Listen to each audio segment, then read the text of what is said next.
Loser makes the bruise. That's a bomb. That blows up your paper. Tea, one sugar, Steve.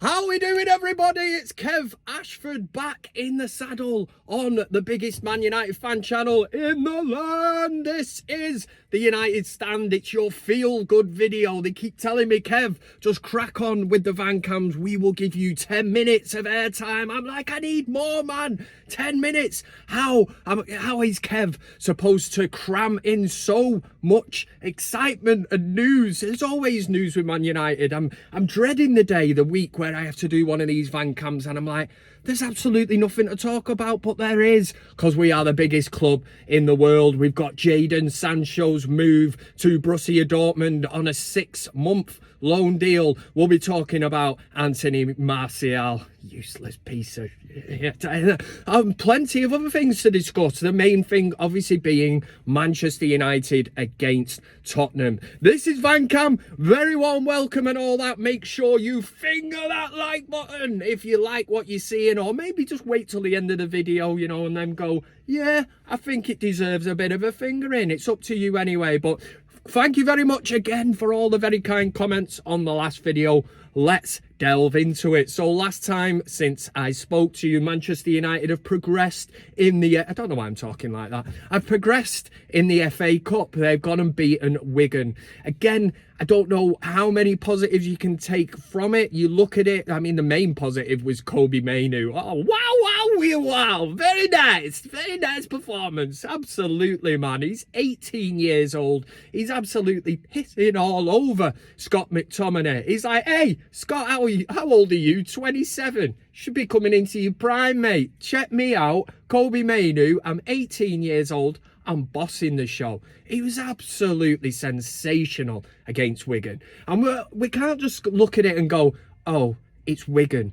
We have to look at it and just stand back and go, this kid has been doing it. You know, he played against Liverpool. He was thrown in at Galatasaray. He's putting in performances that are years ahead of what he is. He's 18 years old, man. That is the main plus point to take, because against Wigan, we were always going to get beaten with the stick. You know, it's Wigan.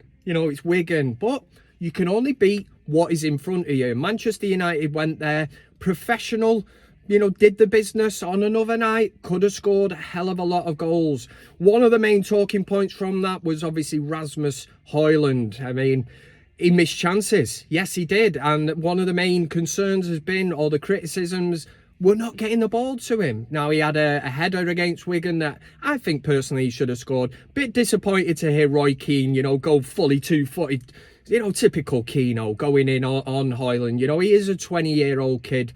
And hopefully, you know, he'll do it. He'll do it for himself, Rasmus Højlund. It will come with time. If he doesn't do it for the fans, you know, do it for himself. Just do it to shut that Shawn Millis up. You know what I mean? That guy that's living off the fact that he kind of clearly, slightly resembles him. And, you know, I'm still waiting on a miracle to come. Bit high, that and all that, you know. That's why I drive this thing for a living and I'm not singing. But yeah, do it to shut him up, because he's bantering it every week, you know, doing videos.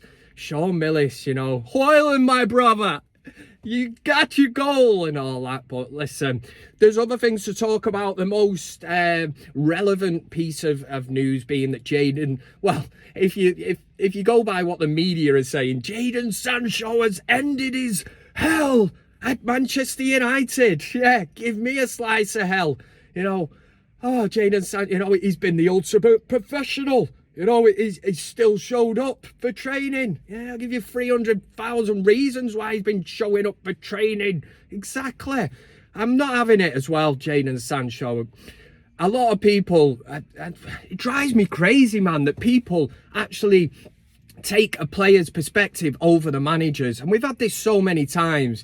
You know, this Team Sancho, Eric Ten Hag's the problem. Team Pogba, you know, no, Ole Gunnar Solskjaer was the problem. Again, under Eric Ten Hag. That was a bit of a mixture of Eric and Ten Hag. We had Ronaldo as well. You know, Ronaldo wasn't the issue. It's Ten Hag.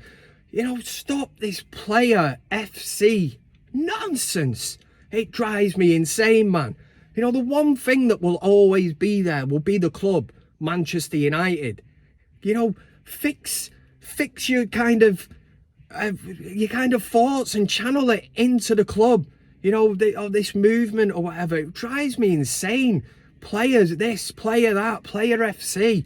The club will always be there. Support the club. Players will come and players will go. And yes, there'll be players in the pedigree and the legendary ones that we put up on a pedestal. The likes of, going back to, you know, George Best, Dennis Law, Bobby Charlton, whoever it might be, Brian Robson, Roy Keane, Eric Cantona. Yes, that's 7 just names that I've rattled off in a long period of time. So players will come and go. Support the club, not an individual. And why would you want to get behind Jadon Sancho? You know, this is a guy who's disrespected a manager. Again, the manager is the main man of the club. I would take his word over anybody else's. He's got a massive job to do at United. And we've had it again, like I say in the past, with Ronaldo, Pogba, Lingard, whatever angle you want to look at it. And getting rid of these players has definitely, I think it's helped Manchester United, the harmony, whatever in the dressing room. You have to get rid of these egos. And Jadon Sancho, when he signed for Manchester United, I was delighted. I was really, really happy because I thought we had a great player. He was at Manchester City previously. And when United signed him, I was talking, believe it or not, I've got friends that are City fans. We call them friends, you know, acquaintances. And they said to me at the time, Kev, this will not end well. And I was like, yeah, you're just annoyed. You're just jealous because United have signed him. And he was like, no. He said, there's a reason Pep Guardiola just let him go. He said, his attitude is absolutely shocking and he thinks he's better than what he is. I was like, yeah, you're just jealous. Wait until he gets on the goal trail, starts setting up goals and stuff and ripping it up at United. I've got to say, to that City fan who told me that, yeah, you are absolutely bob on. And you have to look at things like this. You know, Pep Guardiola, best in the business, obviously seen something that he did not like in Jadon Sancho. So he just let him go, you know, for a reason. And his attitude, I don't care what anyone says, has been shocking at Manchester United. People are like, oh, he turned up for training and that. Like I say, 300,000 reasons why he was turning up to training. In between that, pictured in nightclubs and all that, living it up, bigging it up, you know, would not apologise to Eric Ten Hag. People will say, well, what did he have to apologise for? For his future and the good of it. But the deal, if you look at it, Fabrizio Romano was on, he revealed the details of it. It's a 6-month loan deal to Borussia Dortmund, and there is no, you know, solid option to actually buy the player at the end of it. Now, some United fans, the ones that are Ten Hag out, are jumping on this, getting excited, going, this means that, you know, from Sancho's perspective, that he believes that he will still, he will outlive Eric Ten Hag at Manchester United and the door's still open for him. Maybe so. But I like to look at it and think, do you know what? Man United are actually starting to be clever with this now, because if he does rip it up at Borussia Dortmund and he gets the assists, the goals that he once put in, the numbers, then he could become hot property. But will it become hot property? Because any top manager will probably look at that and think, you know, the attitude and that is not there. And they will not want to upset their squads by bringing in a player like Jadon Sancho. Anthony Martial's another one. Could have gone to Fenerbahce. Has decided to stay until the summer. What's all that about? It really rattles my cage, that, honestly. Honestly, again, 250,000 reasons why Martial's staying at Manchester United. What a waste of talent. And in the press conference for this match, Eric Ten Hag has come out for the Tottenham one saying he's not fit. How is he not fit? I don't know. We'll rest it there with that one, because I need to touch quickly on the main matter of this video, which is actually Manchester United against Spurs. And Postecoglou rocks up, the old Australian legend, as they call him there. He rocks up. We have to look at the Spurs squad at this moment in time. Obviously, Son away on international duty. We no longer have the headache of trying to contain Harry Kane. That rhymed. So from that perspective, they will rock up at Old Trafford. and they will be confident. But Manchester United getting players back. Casemiro back in full training, Luke Shaw as well, and Lisandro Martinez is also in contention for a start. It just depends on the next couple of days and what, in training, what Ten Hag looks at and thinks, are they actually match fit, or will they get, a bit of a cameo role? But there's one thing I can take from Manchester United against Spurs. It's Spurs, lads. And that's what Sir Alex Ferguson once famously said. Got there in the end. It is Spurs. And if there's one thing that Ange will do, Ange Ball, this was a team that were looking... Well, they were the kind of title favourites only before Christmas. They've dropped off a bit, which fits in with it's Spurs, lads.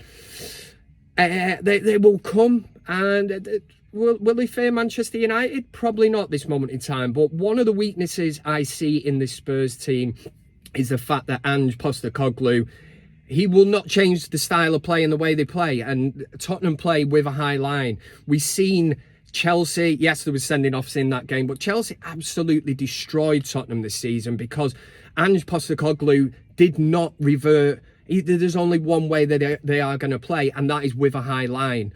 And we're not used to seeing that at Manchester United, an away team coming to us. That is exactly what's going to happen. And Manchester United, we're set up for the counter-attack. Counter-attacking football has been our thing. Back from the Ole Gunnar Solskjaer days, that is the way we like to play football. And Ole Gunnar Solskjaer got some fantastic results against Manchester City, doing this exact same thing, because Manchester City, again, are a team that will not revert. They don't know any other way of playing, and they will stick true to the way that they're going to play. And Manchester United, this is something that they can exploit. Whoever plays, Anthony back in contention again. Ahmad is back in the squad as well. He's fit and firing to go. We've got Garnacho, we've got Rashford. Look at the pace in them players. Manchester United, if Eric Ten Hag can identify this, then Man United can certainly exploit what I see as a major weakness in this Tottenham team. I've talked for far too long. I always get told, Kev, you're only allowed 10 minutes here on the United stand. If you go over, we're going to cut you off. So we'll have to see what happens with that one. But enjoy it. And as I said before, lads, it's Spurs. Enjoy the match. Drink in moderation, and don't do anything that I wouldn't do. And for United at the weekend, come on, United! Hey, yay!